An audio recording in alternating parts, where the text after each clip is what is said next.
we aren't really focusing too much on the specific battles of the War of 1812, mostly what caused and what are the results of this war. Now, in the middle of the war, President Madison passes the Embargo of 1813. This is one last effort to financially put the hurt on Britain and hopefully to also reduce some of the smuggling that had been taking place. This also is the last straw for some of these New England merchants who end up being financially harmed by these embargoes. So a bunch of them are going to meet in Hartford. And the Hartford Convention it's a group of Federalists, and they are actually discussing breaking away from the United States, seceding from this country and making a separate peace agreement with Great Britain. Because of this convention, nobody really takes the Federalists serious anymore after this point, because while the Hartford Convention was meeting, the treaty that ends this war was being negotiated. So many people are very angry at the people who met at the Hartford Convention for not having enough faith in our country to resolve things. So what's going to happen with this treaty signed in Ghent, which is in modern-day Belgium, is status quo antebellum. This is a Latin phrase meaning the way things were before the war. So essentially, nothing changes. No territories are changed. No one loses territory. No one gains any territory. No one addresses the issues of impressment and American sailors being taken by the British. But because it does take a significant amount of time for the news of the treaty to actually physically reach the States, it is not in time to prevent the actual last battle of the war. The Battle of New Orleans took place in January of 1815. The treaty was signed in December of 1814. And our friend Andrew Jackson, he was this general, and he wants to defend the city of New Orleans because it is totally essential for transportation and trade because of the Mississippi River. For the river. Because of the Mississippi River. So Jackson wants to make sure that the British Navy cannot take control of the port. This is the same Navy that had started retreating from Baltimore when they were bombarding Fort McHenry. Jackson is willing to use any and everyone who wants to help the American cause, whether they are slave or free or Indian or white or black. He wants them to help out because he's going to protect this country. We'll see a little bit more of him later on, but you probably see a fair amount of him now. The real result from the War of 1812, or at least the immediate result of this war, is immense pride. America feels like it has proven its independence. This can be seen as sort of the second war for independence. Now, America has proven that the world needs to take them seriously, and there is this huge swelling of just pride in our country, in ourselves. And this will lead to what we call the era of good feelings. So exactly because of what I just said, because we proved our independence, because we are proud of ourselves, everyone's feeling good. Everyone is feeling the spirit of cooperation. We also understand, having just emerged from war, the value of a strong military. The military academy at West Point had been established nearly a decade earlier, but now more and more people, including the government, understand the value of having a prepared military rather than being caught off guard. We also are going to see a huge growth in manufacturing. During all of these embargoes, when trade was restricted or there weren't people in other countries who would be allowed to buy American resources, Americans had to adapt. So the manufacturing industry has to grow sort of out of necessity. The most famous of these are the Lowell mills in Massachusetts, and this is happening at the same time as the Industrial Revolution in Europe. The whole purpose is to put all of the production process under one single roof to streamline everything rather than a cottage system or a putting out system where people would do pieces of the work and then, one other person would assemble them. Another thing that we see in this era of good feelings is trying to secure those frontier areas.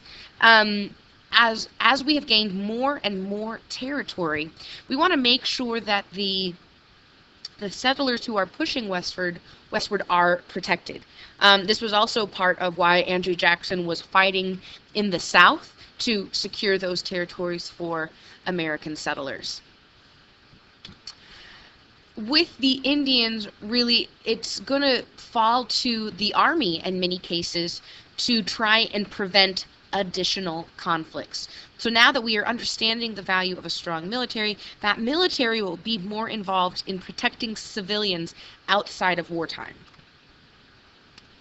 Now, a little bit more back to this issue of manufacturing. In the North, it is particularly textiles that are being manufactured.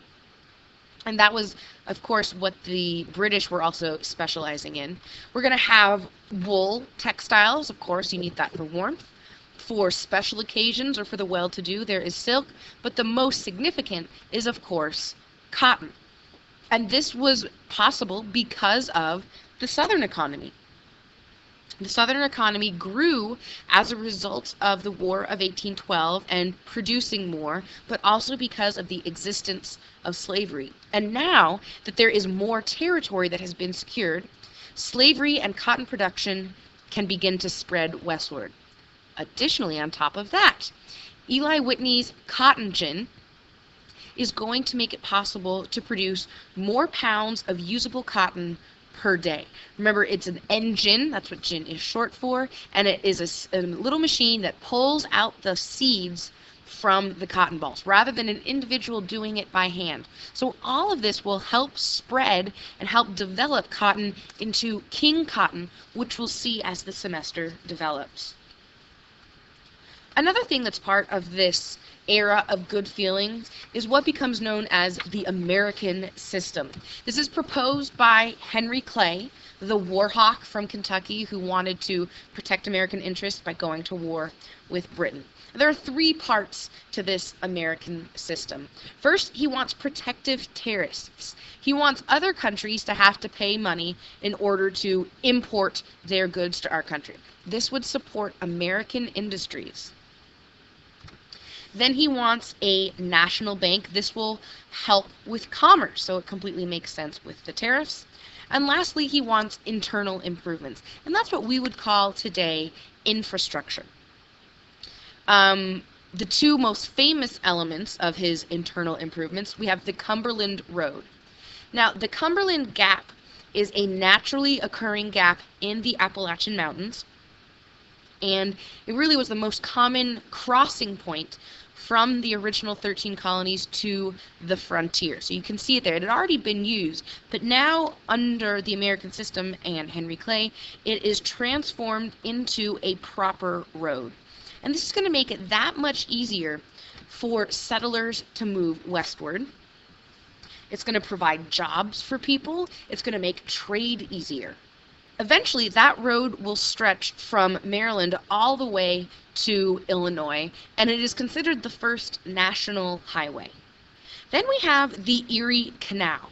There are also canals being built in England at the same time. The Erie Canal's purpose was to link Lake Erie to the Hudson River. And as we saw in the crash course video, it took a tremendous amount of time and expense for many farmers to get their products to market. Overland. So they would have gone down the Mississippi, around Florida, up to New York. And so in creating these canals, it is going to connect the Great Lakes and then eventually connect these products to be able to go to New York. It was authorized by President Jefferson, but the construction didn't begin until the 18 teens. It also will allow further expansion to the west because it's going to be able to increase settlement in western New York, and they will continue pushing further westward. Now, James Monroe, he is sort of he's going to become the president sort of on the tail end of this era of good feelings. We saw the video that said he was well-formed and quite attractive. And Monroe is kind of he's the fifth president, and this is a good point to stop and recap our 5 presidents. We have George Washington. He is from the state of Virginia. John Adams is second from Massachusetts. Thomas Jefferson from Virginia. James Madison from Virginia. And James Monroe from Virginia. So as you can see, there was sort of a Virginia dynasty that had happened by chance. And he is going to be the president at a pretty peaceful time. He is elected in a time where people are just getting along, so there really aren't opposing political views anymore.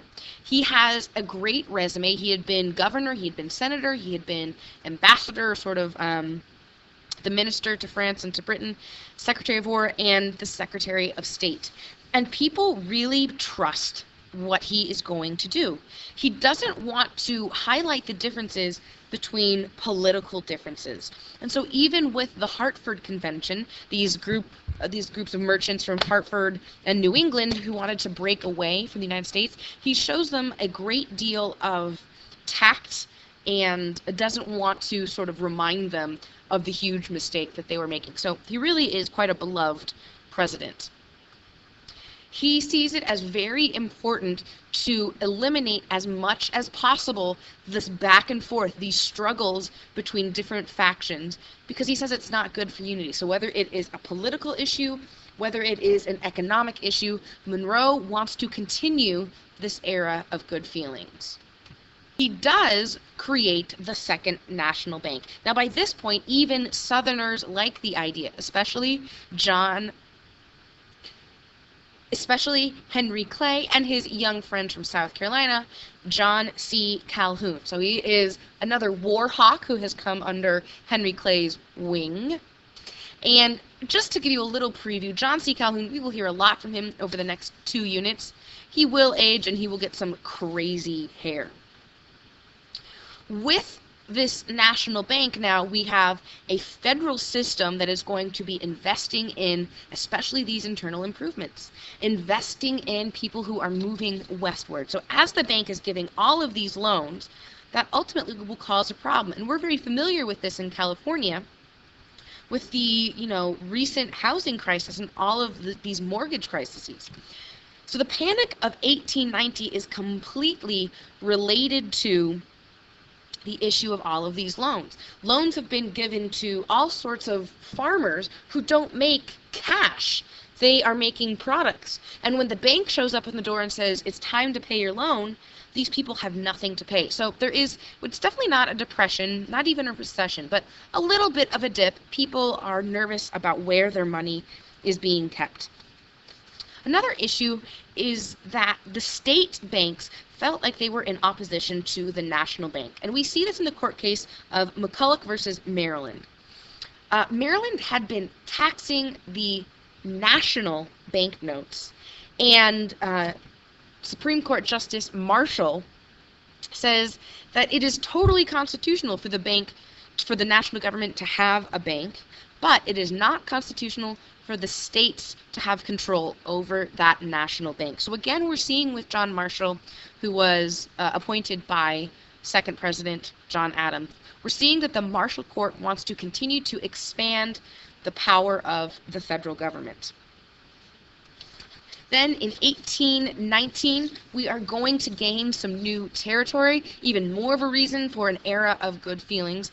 And we see in Rupert's Land, which is up sort of in, it's that little blip that is just to the west of Michigan Territory. That is Rupert's Land.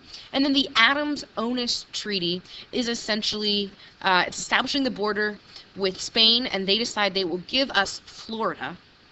Well, that's one part of the Adams-Onis Treaty, and then also solidifying that border. So if you see that red line, that is really saying, okay, here's a clear border between our two countries. Now, our territory only goes to that little part of the tan. Oregon country is claimed by Britain, but now, as America, we feel like it is inevitable that we will eventually get that territory and that our country will spread from sea to shining sea.